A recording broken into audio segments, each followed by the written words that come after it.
C'était inimaginable il y a quelques jours au regard de la montée vertigineuse du roi dollar. Pourtant, c'est aujourd'hui chose faite.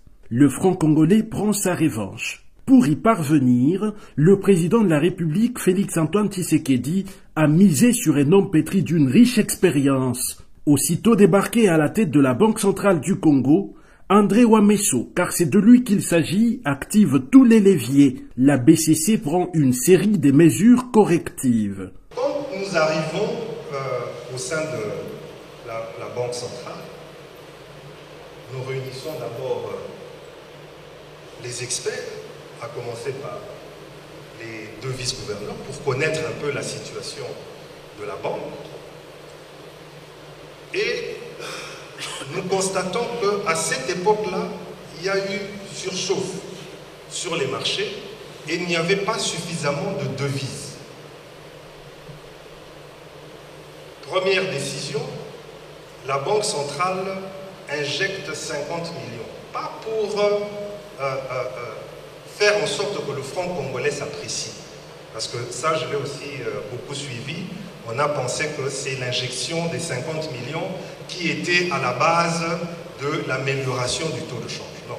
Les 50 millions, c'était mise à disposition du marché pour empêcher qu'il y ait trop de francs congolais, encore une fois. Et à ce moment-là, le marché était à la recherche des dollars. La Banque centrale est venue pallier au fait ce manque de devises pour répondre à la demande. Mais quelle était la vraie mesure? La vraie mesure, c'était de constater justement qu'il n'y avait plus respect de ce coefficient de réserve obligatoire.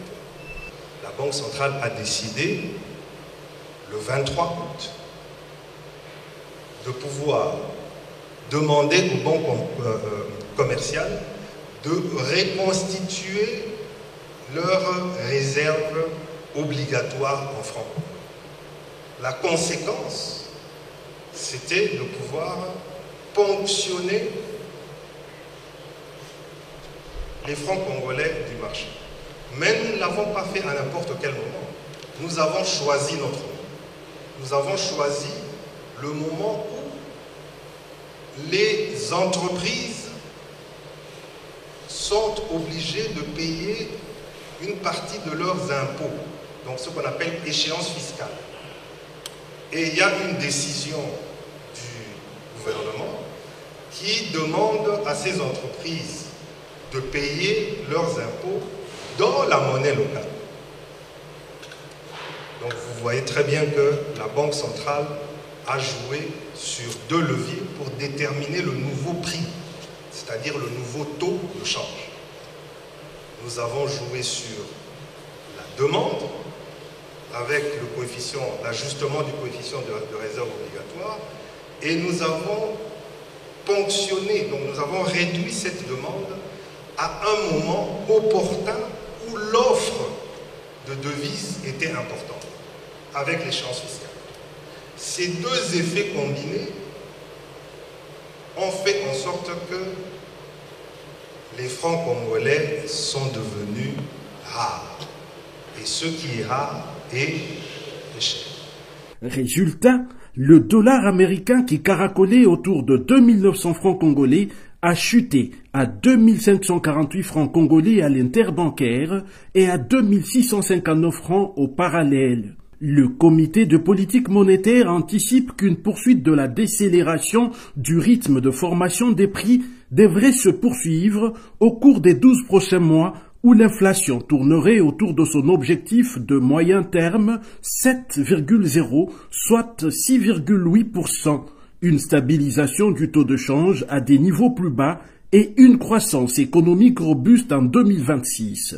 Compte tenu de ces perspectives favorables, le comité de politique monétaire a décidé d'assouplir sa politique monétaire.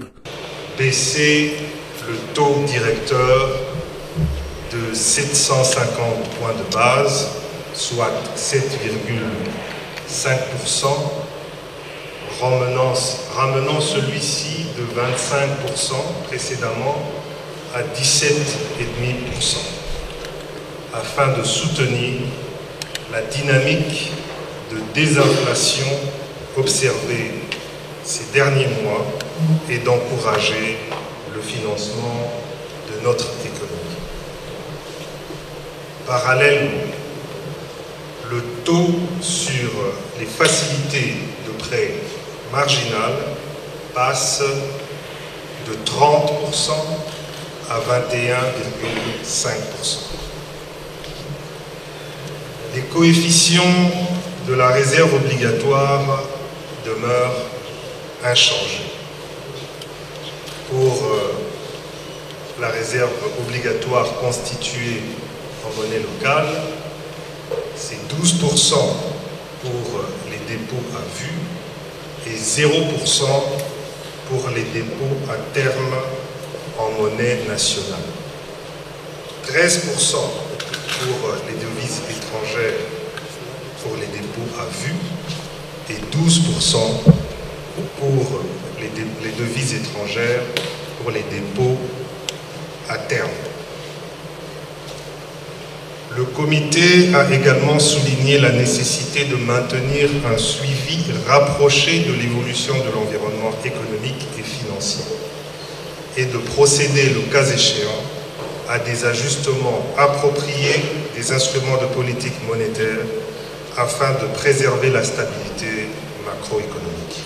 Le CEPEM réaffirme son engagement dans le suivi rapproché de l'évolution de l'environnement économique et se tient prêt à réagir en cas de retournement de la situation. À cet effet, la Banque centrale annonce la mise en œuvre, à partir de ce 15 octobre, du deuxième palier d'actualisation du taux d'échange appliqué sur la réserve obligatoire en vue de ponctionner la liquidité supplémentaire.